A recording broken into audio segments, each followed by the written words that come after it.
Hey everybody, welcome to my channel, The Magical Solution. My name is Leilani. We are live here on YouTube, on Facebook, on TikTok, on Instagram, all the things. So I just wanted to say hello. We are moving forward with our book club tonight. Now, for those of you who are joining us for the first time, welcome. I hope you stay. So we do a book club here at the Magical Solution every once in a while where we pick a text, either a spiritual text or a metaphysical text, and we cover topics from spiritual topics from all different cultures and countries. And we chose for our first spirituality, we chose Spiritism and Spiritualism. So we are reading the series of Allan Kardec, except we're only reading the first 3 books. We're not going to move forward to the other 6. So we've already read the Spirits book. We've already read the Mediums book, and now we are reading the Gospel according to Spiritism. Now, again, if you are new here, don't feel threatened. Don't feel like you have to already know all the other books in order to hang out tonight. You can totally hang, because part of this live is that I kind of pause in between what I'm reading to sort of explain things and give my commentary on those things. So you can always, stay within the loop. But if you do want to catch up, just go to my YouTube channel at The Magical Solution to watch all of the previous videos. Now let's get to it. Oh, and to those who have been following us since day 1, thank you so much. I know who you are. All right, so I'm going to share a screen with the people here on YouTube and Facebook. And I do this because I like people to read along with me. So we are on chapter 25. The title of the chapter is Do Not Hide Your Lamp Under a Bushel. And the subcategories are A Lamp Under a Bushel, Why Jesus Speaks in Parables, Do Not Go to the Gentiles, The Healthy Do Not Need a Doctor, The Courage of Faith, and Bear Your Cross. Whoever wants to save his life will lose it. Woo! Okay. So just a quick little recap for those of you who might be joining me for the first time. Remember, remember that the Gospel according to Spiritism is exactly that. We are going to be reading passages from the Bible, specifically passages that were specifically said by Jesus, and then we're going to be interpreting them through Spiritism via this book. And then you're also going to have my commentary too, because you're here, so you're going to listen to my opinion. Okay, that's what we're doing.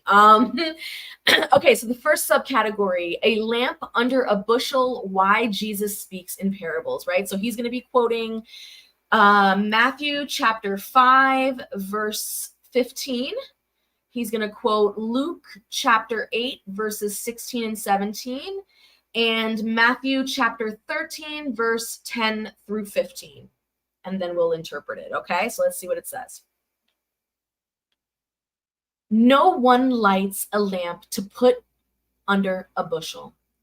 Rather, he puts it on a lampstand so that it can illuminate all who are in the house. There is no one who, after having lit a lamp, covers it with a vase or puts it under a bed. He who puts it on a lampstand so that those who enter can see its light, because there is nothing secret that may not be discovered, nor anything hidden that may not be known and made public. His disciples approached him and asked, Why do you speak to them in parables? And Jesus answered them, Because to you it has been given to know the mysteries of the kingdom of heaven, but to them it has not been given.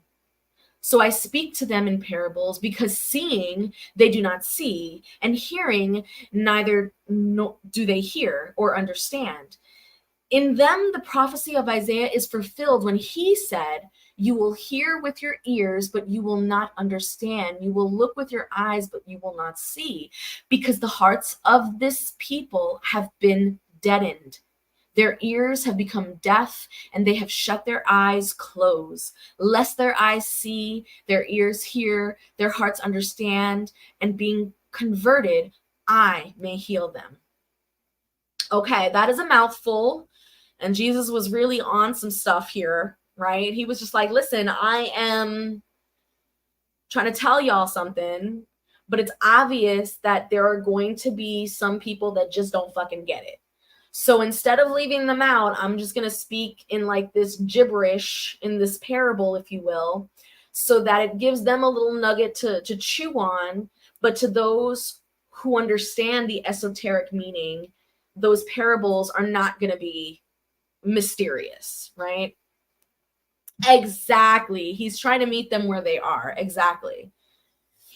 So, one may be surprised to hear Jesus say that a lamp should not be put under a bushel when he himself continuously hides the meaning of his words under veils of allegory that could not be understood by everyone. But he explains to his apostles, I speak to them in parables because they are in no condition to understand certain things. They see, they hear, but they do not understand. Thus, it would be pointless to tell them everything for now. But I tell you because it has been given to you to understand these mysteries. So Jesus acted toward the people as one does towards children, whose ideas are not yet developed. In this way, he points out the true meaning of the maxim, one must not put a lamp under a bushel, but upon a stand so that all who enter may see. This does not mean, however, that one should inappropriately reveal everything. Every teaching must be proportional to the intelligence of those to whom it is directed, since there are persons whom a radiant light would blind without enlightening. Bitch, can you pause for 1 second? Can we listen to that one more time, please? Because I think you need to hear this, especially those of you who are in the spiritual community who want to teach or who want to be influencers, right? It's important to know that this is what it means. Every teaching must be proportional to the intelligence of those to whom it is directed, since there are persons whom a radiant light would blind without enlightening. Okay, thank you. The same thing happens with people in general and individuals in particular. Generations go through childhood, adolescence, adulthood. Each thing must come in its own time. For the seed planted out of season will not grow. However, what prudence orders to be momentarily hidden must be discovered sooner or later, because after reaching a certain degree of development, people search for the living light by themselves because darkness weighs on them. Once again, listen to that again, you guys. Listen to that again. The prudence is only momentarily hidden because it will be discovered sooner or later. Because after reaching a certain degree of development, people search for the living light by themselves because the darkness weighs on them. That is a fucking fact if I have not heard one. Okay? Hi, you know, I am reading The Gospel According to Spiritism by Allan Kardec. So this is a book club where we read spiritual texts, and we chose this one for now. Okay, let us move forward. Since God has given them intelligence in order to understand and to guide them in the things of heaven and earth, they want their faith to be rational. And it is at this point that the lamp should not be put under a bushel, for without the light of reason, faith grows weak. Therefore, if in its prudent wisdom, providence does not reveal truths except gradually, it always reveals them to the degree that humankind matures enough to receive them. Providence holds them in reserve and not under a bushel. However, for the most part, the individuals who do possess them hide them from common folk with the intention of controlling them. These are the ones who truly put the light under the bushel. And that is why all religions have had their mysteries, whose questioning they have prescribed.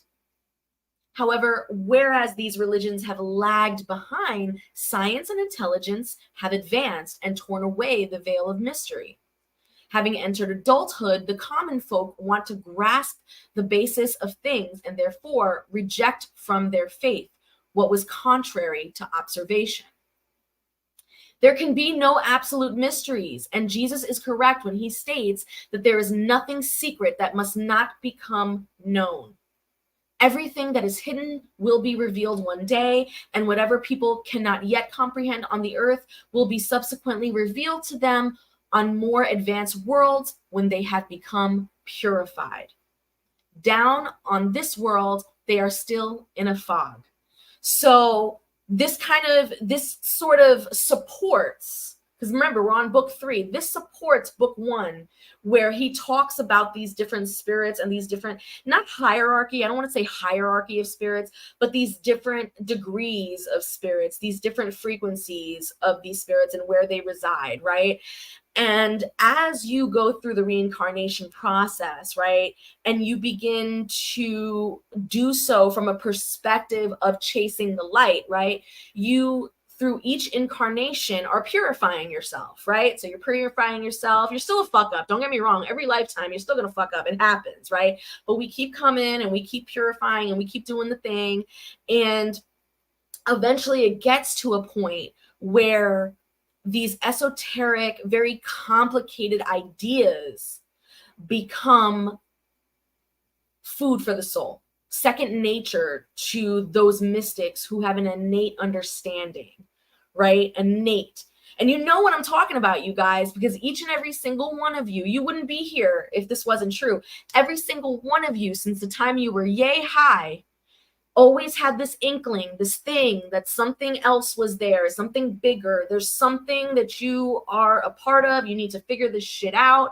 Shit is weird. People are weird. The earth is the only thing that makes sense. It's predictable. Like there's a lot of train of thought that kids have that eventually lead them to these places because it is within them in this lifetime, because they have been purified to seek these things out. And this is why a lot of you, when you go get readings, especially past life readings, I bet you $1 million that a lot of you get from the reader that this is probably your last incarnation.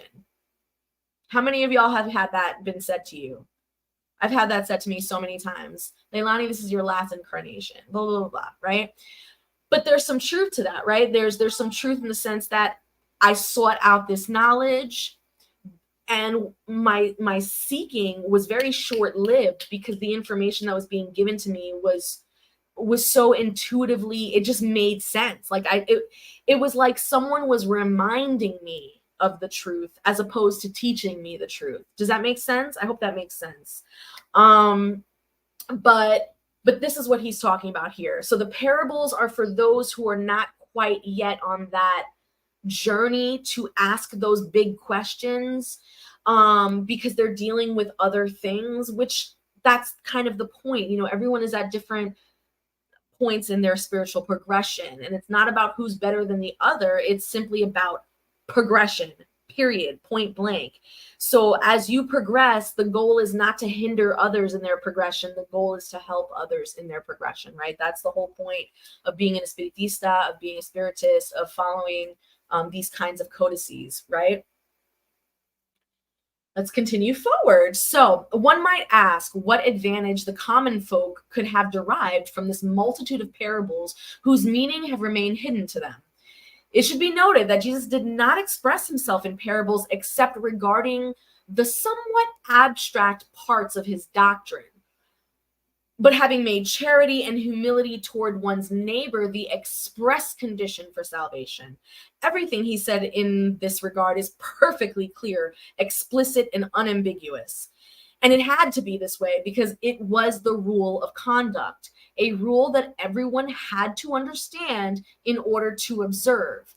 It was what was essential for the ignorant multitudes to whom he limited himself to stating, this is what you must do in order to gain the kingdom of heaven.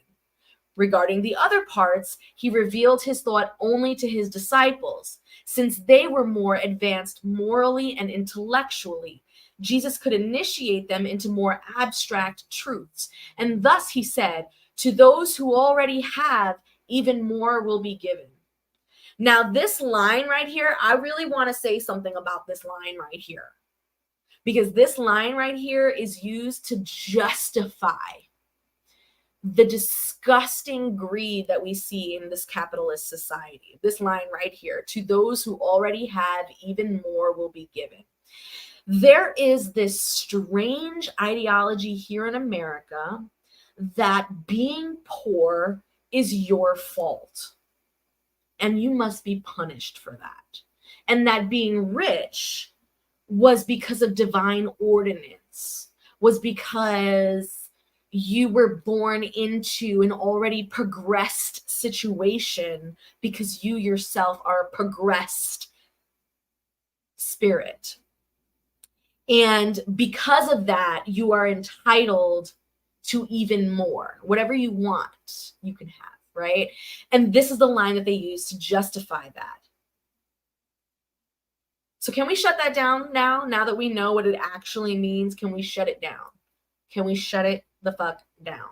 Because there is nothing more cruel and horrendous than blaming the poor for their predicament and putting yourself up on a pedestal because of your predicament. I think that's just so raunchy, but here we are. And now you have the true meaning of it from the perspective of Spiritism. And I think it makes a lot more sense. I don't know about you, but to me, it makes a lot more sense.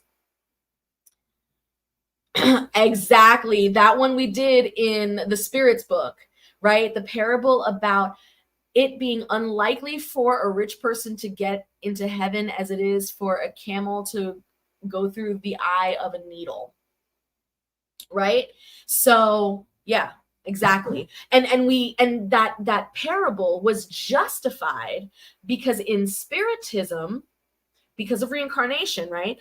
In Spiritism, if you are born in a well-to-do family, right, or you are born with all the advantages of the world, that is actually the biggest test. According to Spiritism, it is the biggest test that you can be given as a spirit, because the goal of the spirit, once you hit a certain point, now the goal is to see if you will hoard your spiritual progression or if you will share your spiritual progression. And what I mean by that is if you have the means, you give, right? And a lot of people fail that brutally. Okay, here we go. Nonetheless, even with the apostles, he remained reticent regarding many points, the complete knowledge of which was reserved for later times. These points were what gave way to such diverse interpretations until science on one hand and Spiritism on the other came to reveal the new laws of nature and thereby rendering their true meaning comprehensible. Spiritism has come to shed light on a multitude of obscure points. However, it does not shed it indiscriminately. The spirits proceed in their teaching with admirable prudence. Only successively and gradually have they broached the various subjects of the doctrine, and it is thus that the others will be revealed to the degree that the time comes for bringing them out of the darkness. If they had presented the doctrine completely at the start, it would have been accessible only to a small number. Moreover, it would have frightened those who were not yet prepared, which would have harmed its spread. And thus, if the spirits have not yet said everything ostensibly, It is not because there are mysteries in the doctrine reserved only for the privileged, or because they have placed the lamp under the bushel, but because each thing must arrive at its appropriate time. The spirits allow each idea time to mature and spread before they present another, and for events to prepare its acceptance. All right, so now we're on the next subcategory. Now, mind you, if you guys have any questions about what we're reading, throw them into the chat. I will get them towards the end. Okay, so the next subcategory is do not go to the Gentiles. Okay, and he's going to be quoting Matthew chapter 10, verse 5 through 7, and then he's going to interpret. So Matthew chapter 10 says, Jesus sent out his 12 disciples after having given them the following instructions. Do not go to the Gentiles, and do not enter the cities of the Samaritans. Instead, go to the lost sheep of the house of Israel, and wherever you go, preach, saying that the kingdom of heaven is near. Okay. So in many circumstances, Jesus shows that his sights are not limited to Jewish people, but that they encompass all humankind. Therefore, if he told his disciples not to go to the pagans, it was not that he disdained converting them, which would have been uncharitable, but because the Jews who believed in the oneness of God and awaited the Messiah who believed in the oneness of God, and awaited the Messiah, had been prepared by the law of Moses and the prophets to receive his word. Among the pagans, however, where even the base was lacking, everything needed to be done, and the apostles were not yet sufficiently enlightened for such a weighty task. That is why he told them, go to the lost sheep of Israel. That is, go and sow on ground that has already been prepared, knowing full well that the conversion of the Gentiles will come in its own time. Later, the apostles would, in fact, plant the cross right in the midst of paganism. So you see, he even did that as an example to show. So this is the area of Israel where the Jewish law has already been in place, meaning they are already waiting for their Messiah. Everything has been set up. So Jesus says to his disciples, go there because they have the rest of the information to piece together. The pagans do not, right? At least according to this. So these words may be applied to the followers and propagators of Spiritism as well. Systematic disbelievers, obstinate scoffers, self-centered adversaries are to them what the Gentiles were to the disciples. Thus, in following their example, let us first seek to make converts among persons of goodwill, those who desire the light, in whom a fertile seed may be found and whose numbers are great, without wasting time on those who refuse to see or hear, and who, the more importance is attached to their conversion, are all the more obstinate out of pride. It is worth more to open the eyes of 100 blind persons who desire to see clearly than one person who takes pleasure in darkness, because doing so increases to a greater proportion the number of those who will support the cause. Leaving the others alone is not indifference, but good policy. Their time will come when they are persuaded by the general opinion and when they hear the same thing constantly repeated around them. Again, this is sheep mentality. Allan Kardec is explaining the sheep psychology that is humankind, right? And how to sort of navigate that. He's basically like, just wait until Spiritism gets popular. Wait until Spiritism gets popular. People will start talking about it. And when it's popular, everyone's going to want to jump on the bandwagon. And that's when you can start teaching. Because it just makes sense, right? Then they will believe they have accepted the idea voluntarily and by themselves and not under pressure from someone else. Furthermore, the same thing applies to ideas as applies to seeds. They cannot germinate before the right season and only in prepared soil. That is why it is better to wait for the propitious time to first cultivate those that germinate, thus avoiding aborting the others by pushing them too hard.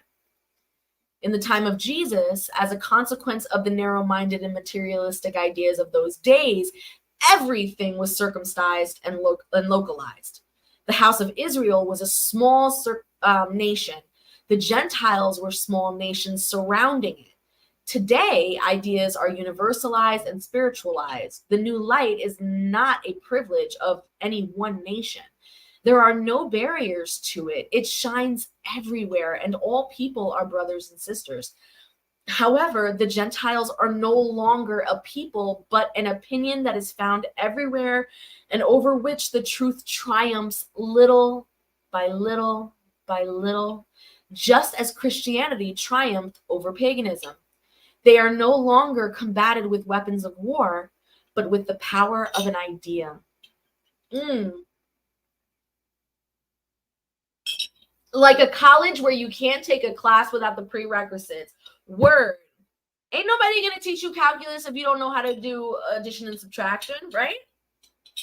That would be ridiculous. That's like teaching a monkey how to make a jet engine. You can't do that, right? You have to, again, like you said earlier, you have to meet people where they are, and you give them the nuggets of wisdom that they can digest for their time, right? So in this particular case, Jesus said to his people, look, I just want y'all to worry about charity. Just be good to your neighbor and be charitable.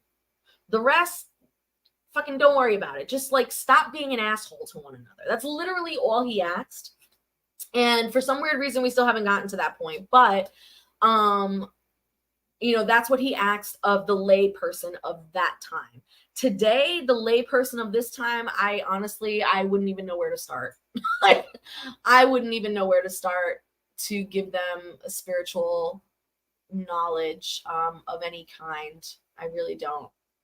Okay, so now we're on the next subcategory, and it is entitled, "The Healthy Do Not Need a Doctor." So he's going to quote, what is he quoting? Matthew chapter 9, verse 10 through 12. Okay. So, okay, here it is. Okay. While Jesus was at a table in the home of the man, Matthew, many publicans and sinners came there to be there with Jesus and his disciples. Upon seeing this, the Pharisees said to his disciples, "Why does your master eat with publicans and sinners?" But upon overhearing them, Jesus answered, "The healthy do not need a doctor, but the sick." All right, let's break it down. Let's break it down.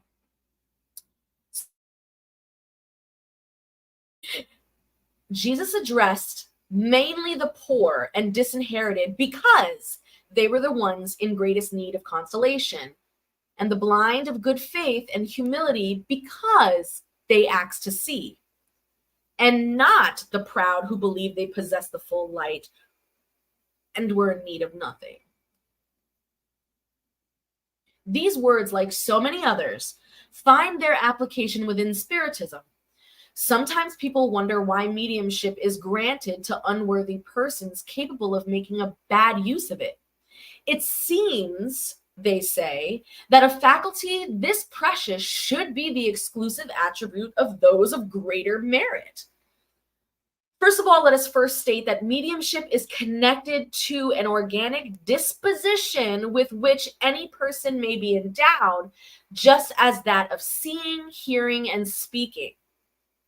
People are capable of abusing any of those things through their free will. And if God had granted speech, for example, only to those who are incapable of saying bad things, there would be more mute than speaking individuals. God gives faculties to people and leaves them free to use them. However, he always punishes those who abuse them. So again, this last line, he always punishes those who abuse them. I just want to remind you that in the Spirit's book and in the Medium's book, God does not punish. There's no active punishing per se. So when we hear the word punish written in the doctrine, what we are hearing are the natural consequences of making poor choices with the free will given to you by God. And those natural consequences also seep through into your reincarnation.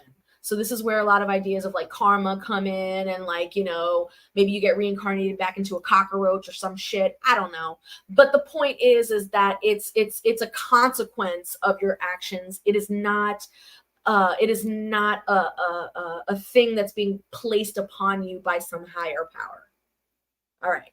Now that we got that out of the way, here we go. If the ability to communicate with spirits were granted only to the most worthy, who would dare to claim this quality? That's a great question, right? Moreover, where is the line between being worthy and being unworthy? Like, mediumship is given without distinction so that spirits may bring the light to all ranks, all classes of society, to the rich as well as to the poor, to the wise, to the strength, to strengthen them in the good, and to the corrupt in order to correct them. Are not these latter the sick who are in need of a doctor? Why would God, who does not want the death of sinners, deprive them of the help that could pull them from their mire? Good spirits thus come to help, and their counsels, which they receive directly, are of nature that will impress them more strongly than if they receive them by different means. God, in his goodness, in order to save them the trouble of having to go far in search of the light, places it in their hands. Are they not even guiltier if they do not consider it? Could they excuse themselves for lack of knowledge when they have written with their own hands and seen with their own eyes and heard with their own ears and spoken with their own mouths their own condemnation? If they do not take advantage of it, they will be punished with the loss or perversion of their faculty, with bad spirits taking hold of them in order to obsess and deceive them. This will not lessen the real afflictions with which God smites unworthy servants and hearts hardened by pride and selfishness. Mediumship does not necessarily imply habitual communication with high order spirits. It's simply an aptitude that serves as a more flexible or less flexible instrument for the spirits in general. Hence, good mediums are not those who communicate easily, but those who are attuned to good spirits and who are helped by them. It is solely in this sense that the excellence of moral qualities is paramount in mediumship. All right, so let's take that down a notch, right? We're gonna sum this all up in a few words. What he's really saying here, okay, is that you as a person, your physical body, your predicament, the life that you were born into, your behaviors, whatever, none of that is going to be responsible for whether or not you can be a medium. Mediumship is within us all. It's a faculty that all of us have. And like some people, sometimes your faculties can be disabled, right? You can be born blind, you can be born deaf, you can be born, mute, you can be born with your mediumship disabled, right? But for the most part, mediumship is a faculty that everyone has that can be practiced and worked through.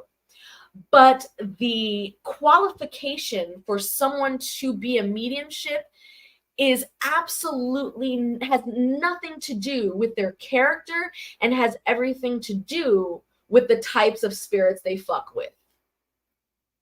That's what they're saying here. So if you have a medium who works with good spirits, high order spirits, heals with those spirits, communicates with those spirits, does charity with those spirits, all that stuff, that would be, and that medium is like not really that great of a medium, that is still a better medium than someone who is like a professional, does like, is like 100% accurate all the time, but uses lower frequency entities to attain and to work those mediumship abilities, right? So that's what Spiritism is saying here. Again, you guys, you have to remember who's writing this, when it was being written, and who it was being written for, right? So we're talking about the Christian world in Europe. Okay, so a lot of this information is very much spoken in a very, dualistic manner, good, evil, black, white, yes, no kind of vibe. But please understand that, again, this is doctrine. And again, he is only giving you the information that you can understand at this point in your life. But the rest of us who understand beyond duality understand that it's deeper than this. Okay? So just keep that in mind. All right? How to use the spirits for charity. That is a great question. Please remind me again, because I'm going to answer all your questions towards the end. Okay? But that's a beautiful question. Okay. So now we're on the subcategory of the courage of faith, right?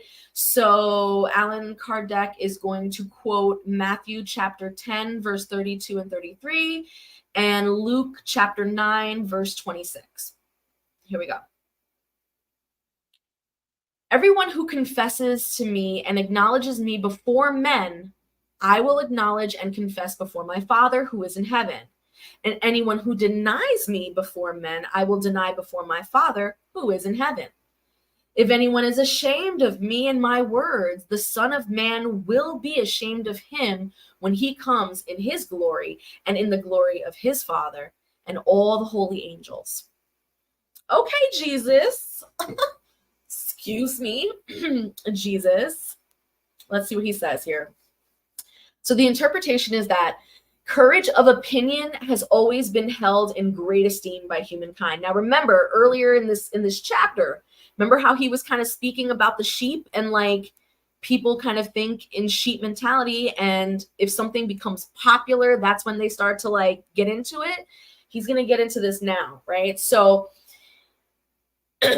it always held great esteem for humankind because there is a merit in facing dangers, persecutions, contradictions, and even simple sarcasms to which are exposed those who are not afraid to loudly profess ideas that are not the same as everybody else's. Here, as in everything, the merit depends on the circumstance and the importance of the result. There is always weakness in recoiling from the consequences of one's opinions and in denying them.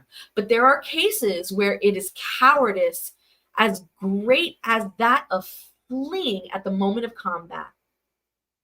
Jesus condemned such a coward from the special point of view of his doctrine, saying that if anyone is ashamed of his words, he will be ashamed of him or her, that he will deny those who have denied him, and those who confess him before others, he will acknowledge before his Father who is in heaven. So in other words, those who are afraid to confess that they are disciples of the truth are not worthy of being admitted into the kingdom of the truth. They will lose that benefit of their faith because it is a selfish faith that they keep to themselves and which they hide out of fear that it might bring harm in this world. Whereas those who, placing the truth above their own material interests and proclaiming it openly, work simultaneously for their own future and for the futures of others. Please listen to that again. Those who place the truth above their own material interests and proclaim it openly are working simultaneously for their own future and the future of others. I know this seems simple, but I don't think you guys understand that Spiritism, in the way that it's being presented here, is a win-win-win situation for all parties involved. Because in order to be a spiritualist, you must do good by your neighbor, do the charity, do all the things. And so in doing so, literally everyone's life becomes easier. And when everyone's life becomes easier, there is more time for joy. There is more time for, community. There is more time for art, music, right? And these are things, these activities are things that we utilize to remind us of the beauty of nature and to remind us of the beauty of God. And therefore, we are worshiping without even realizing it, simply by being good to each other. Like, I mean, it's just one of those things that I just don't get how people just don't get this. Like, it's just like, you know what I mean? They get their feelings hurt once, or they see somebody, acting out of pocket once, or they see, a really horrendous situation, and they just like kind of throw everything out. They're like, oh, humanity sucks. And it's like, okay, look, like sometimes humanity pisses me off too, but you can't just throw out all of humanity because a few dudes did a few fucked up things. You know what I mean? That's always going to be a part of nature. That's always going to be there. Suffering is inevitable. Suffering is inevitable. That doesn't mean we should stop being good to each other, right? It will be the same for the followers of Spiritism, since its doctrine is nothing other than the development and application of the gospel. Christ's words specifically are addressed to them as well. They sow on the earth what they will reap in the spirit life. There they will reap the fruits of their courage and or their weakness. Okay, now we are on the next subcategory, which is bear your cross. Whoever wants to save his life will lose it.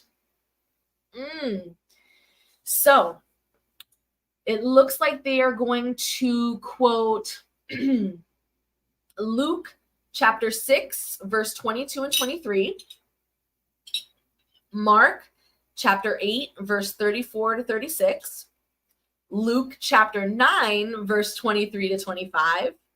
Matthew chapter 10, verse 39, and John chapter 12, verse 24 and 25. Honestly, it's only like a sentence per thing. That sounded like a lot, but it's a small amount. They just kind of hodgepodged all that shit together. Anyway, so here is what is being quoted. You are greatly blessed when men hate you, avoid you, treat you injuriously, and revile your name as evil on account of the Son of Man. Rejoice on that day and exult with joy, because a great reward is reserved for you in heaven. For thus their fathers treated the prophets. Calling the people unto him with his disciples, he said to them, if anyone wants to come after me, let him deny himself, take up his cross, and follow me. For he who wants to save himself will be lost, and he who loses himself out of love for me and the gospel will be saved. In truth, what good would it do a man to gain the whole world but lose himself?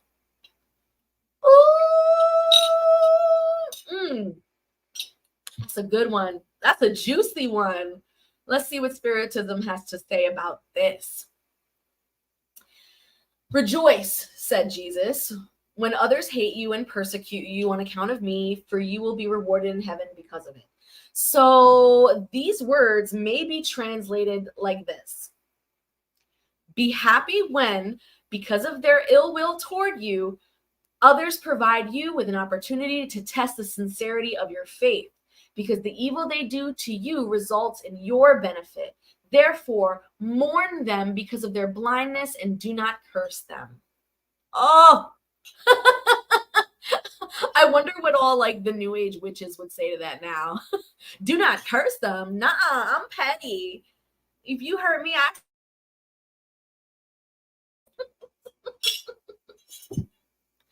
Oh my God. Oh, I actually heard something crazy on TikTok the other day.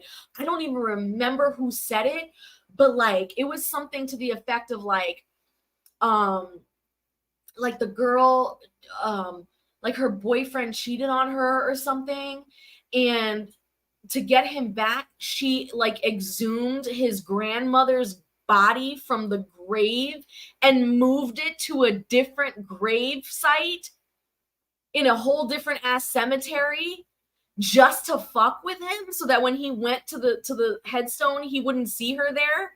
Like, are you fucking kidding me, bro? Like, that's not petty. That's not petty. That's fucking crazy. That's fucking, there is no, like, you should not have a platform. You should not, like, what is even that? Right? But like, yeah, I saw that. I was like, oh my God. I saw that a couple of days ago. I can't even remember where I saw her from. Anyway, so yeah, that's what they're saying here. You know, like, just kind of just laugh. A palera. No, she's not a palera. And trust me, the palera I know that paleros and paleras work with the dead, but they don't disrespect the dead. That is disrespecting the dead. To exhume a body just to get back at, like, that is not palo. That is far from palo. Okay, so let's move on. So then Jesus adds, let those who want to follow me take up their cross, right? So that is, let them courageously bear the tribulations that their faith will engender them, because life is suffering. Life is fucking suffering. So wear it proudly, because those who want to save their life and their assets by denying me will lose the advantages of the kingdom of heaven. Whereas those who have lost everything in this world, even their own life, for the triumph of the truth, will receive in the future life the reward for their courage, perseverance, and self-denial. But to those who sacrifice heavenly assets to earthly pleasures, God says to you, you have already received your recompense.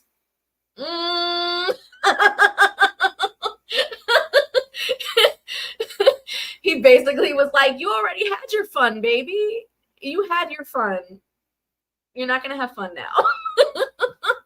But I like, okay, so again, you know, when he's speaking, again, he's speaking to Christians. So this idea of like heaven and hell and this idea of punishment and reward and all that, that's not what's really happening.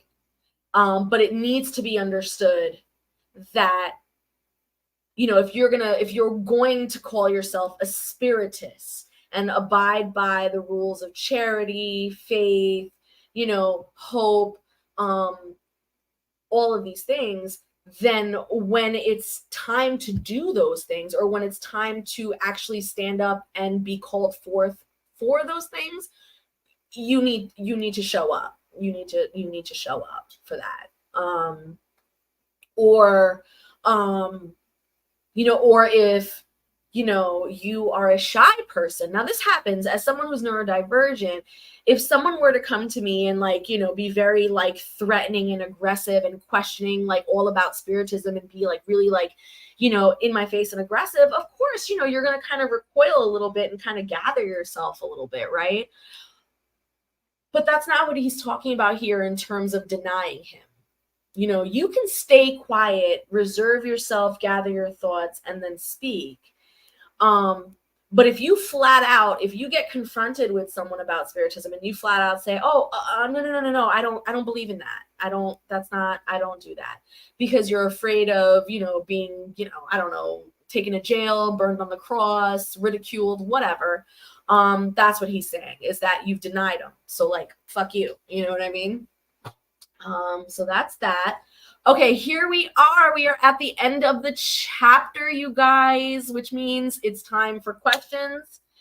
And these questions can be about anything regarding spiritism, spiritualism, espiritismo, anything about these books that we've been reading, the Spirits book, the Mediums book, the Gospel According to Spiritism, so that we can clarify whatever is going on. Now, there was a question earlier. Hopefully that person did not leave. But the question was, how does someone use their spirits for good? I think that was the question. Or like, how do you use good spirits? I think that was the question. Oh, how to use spirits for charity. Ah, thank you so much. Beautiful. So in the Spirits book, we discuss what spirits are, you know, like their anatomy, like what they're made out of, their actual anatomy, right?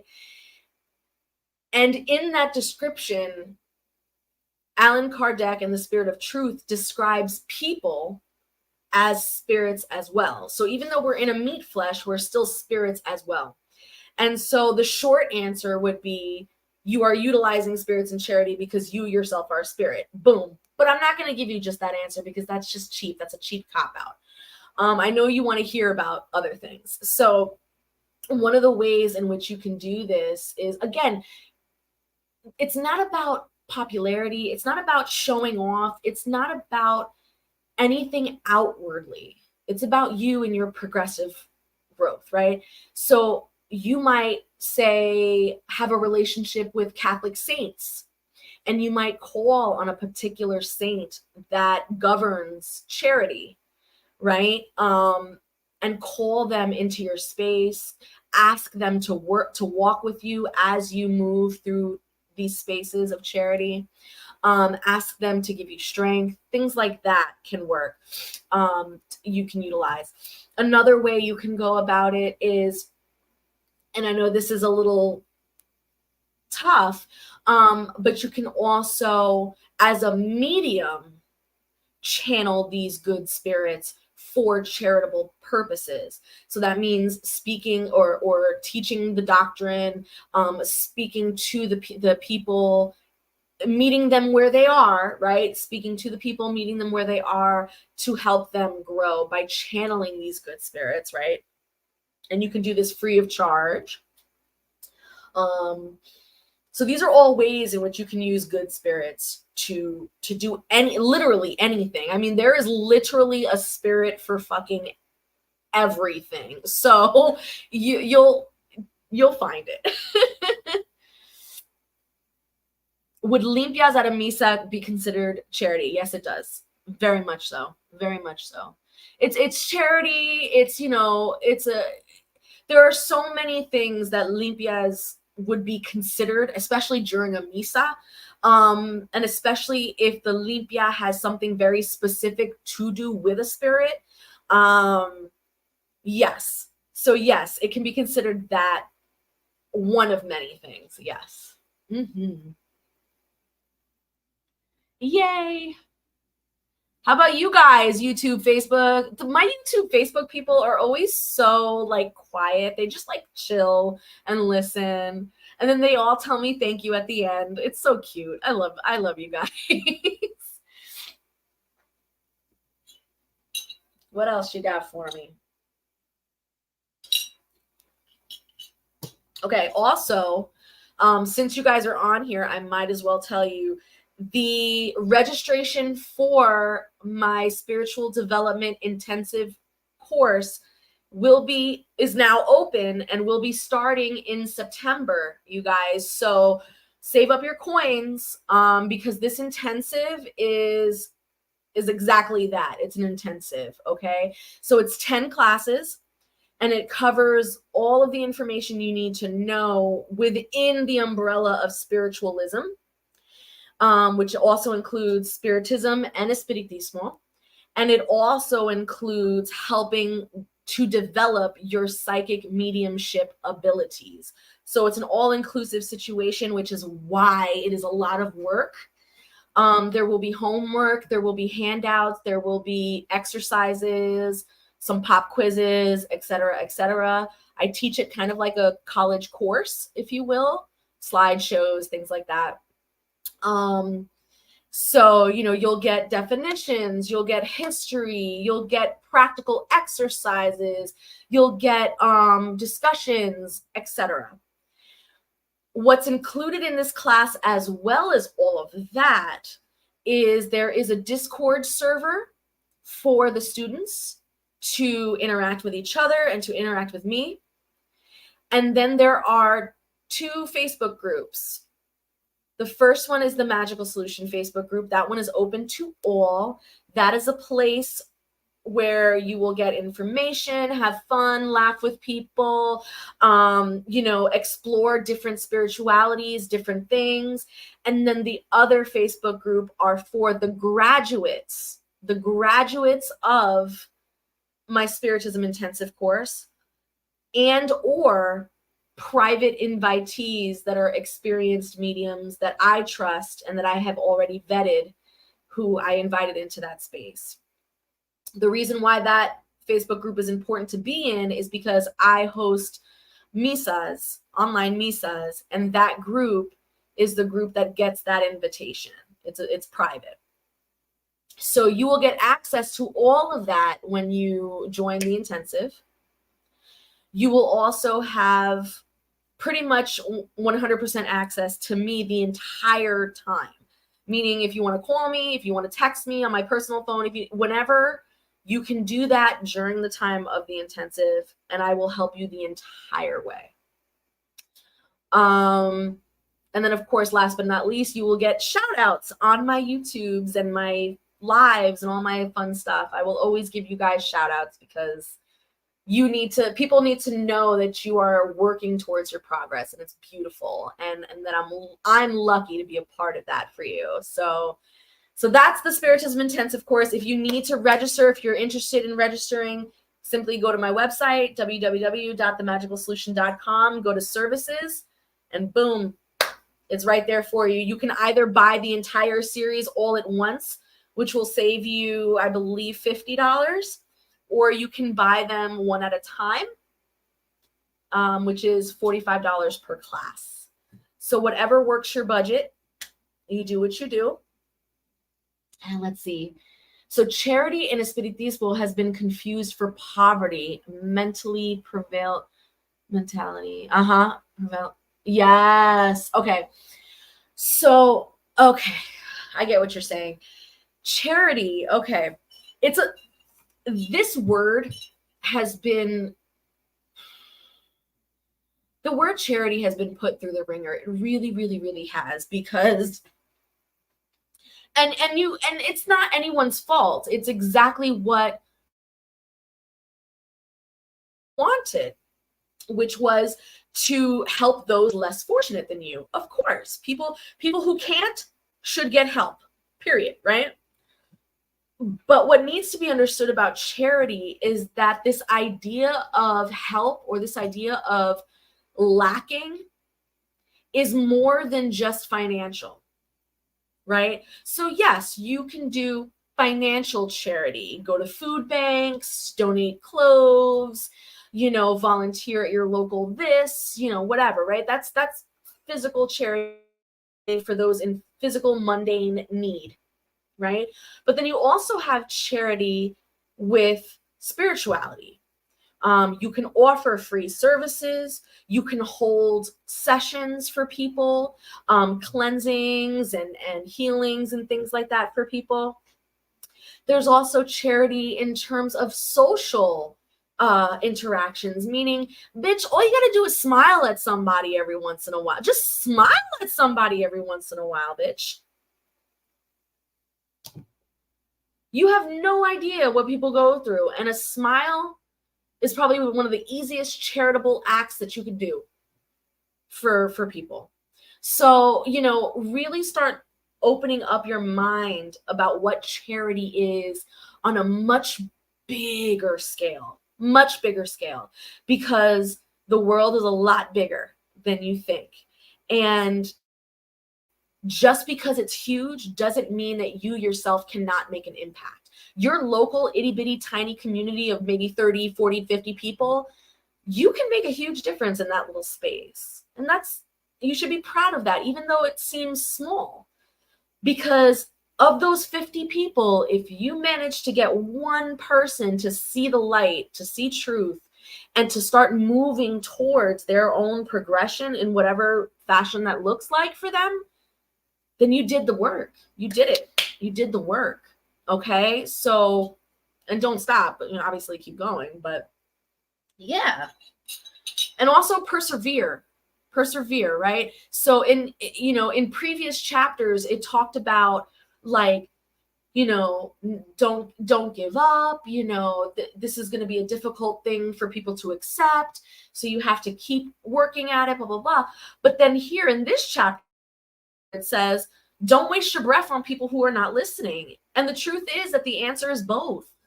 The answer is both. You need to know, you need to discern which battles you want to take up. Who is worth your energy to speak wisdom and speak life into? Okay? Everyone is deserving of that. Don't get me wrong. Like, in God's eyes, everyone is deserving of that.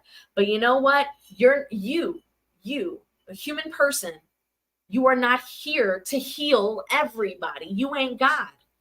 So you have the right to pick and choose your battles. You have the right to direct where your energy gets to go. Okay? And don't be ashamed of that.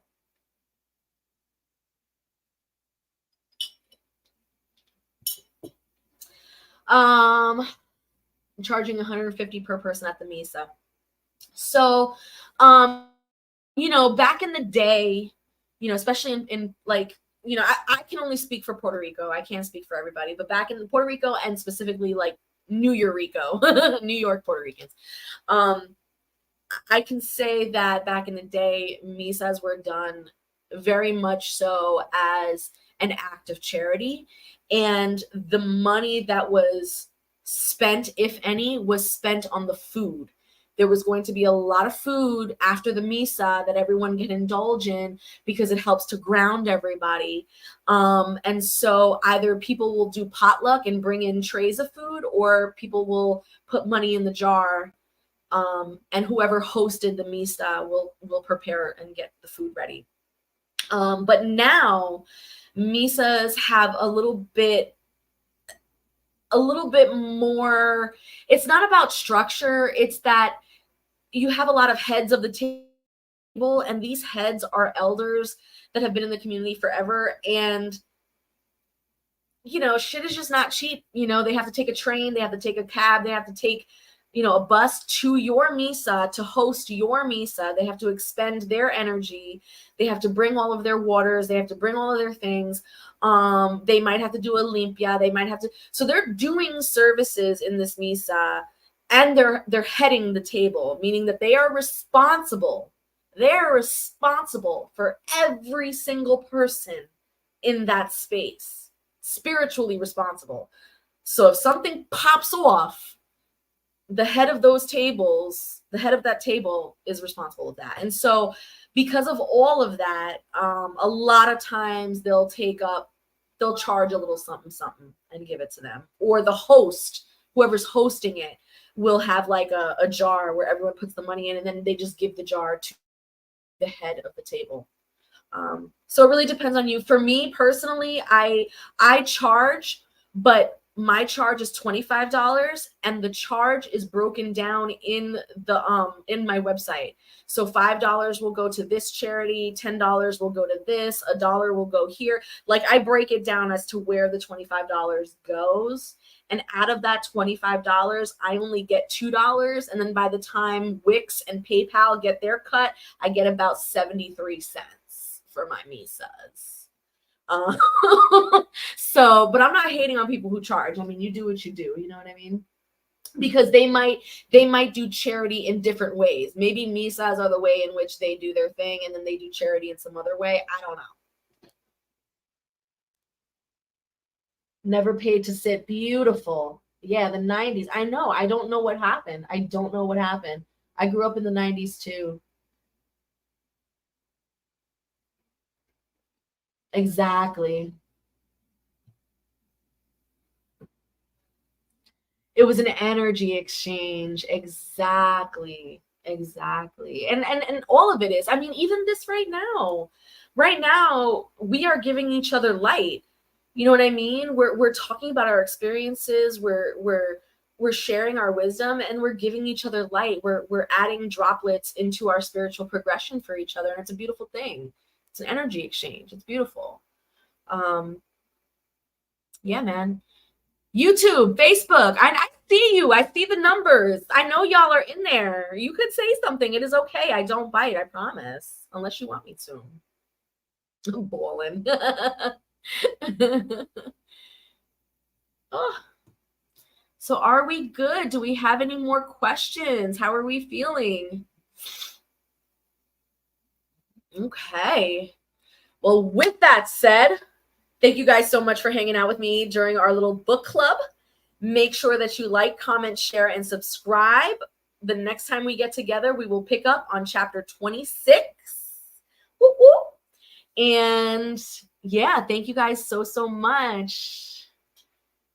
Oh, yeah, of course, Queen. And my beautiful Taino goddess, of course. I got you. All right, everyone, have a beautiful night. And most importantly, remember, this is how we grow, you guys.